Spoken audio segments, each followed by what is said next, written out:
உள்ள பிரச்சனைகள் பார்த்தீங்கன்னா, ஏற்றத்தாழ்வு பிரச்சனைகள், ஜாதிய பிரச்சனைகள்.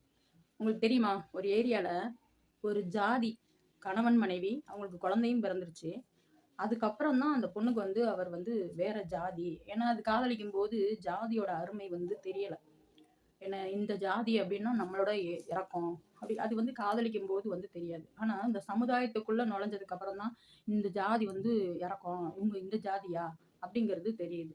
என்ன அதுக்கப்புறம் தான் நம்ம குடும்பத்தோட என்னமோ எல்லாரும் ம் நிர்வாண ஊர்ல கோமணம் கட்டினவன் கோமாளி அப்படிம்பாங்கல்ல. அது மாதிரி தான். நம்மள யாருமே மதிக்கலையோ அப்படின்னு ஒரு ஃபீலிங் ஆயிடுது. அப்படி ஒரு ஃபீலிங் வருதுன்னா, தயவு செய்து லைஃப் லாங் அந்த ஏரியா பக்கம் போகாம தனியா வீடு பார்த்து போயிருங்க. என்ன அந்த ஏரியா பக்கமே உங்களுக்கு அந்த விருப்பம் இல்லாத உங்க அம்மா, அப்பா பக்கமே போகாதீங்க. தனியா போயிருங்க. போயிட்டு அதுக்கப்புறம் எங்க அம்மா, எங்க அப்பா நான் அம்மாவானதுக்கப்புறம் தான் எனக்கு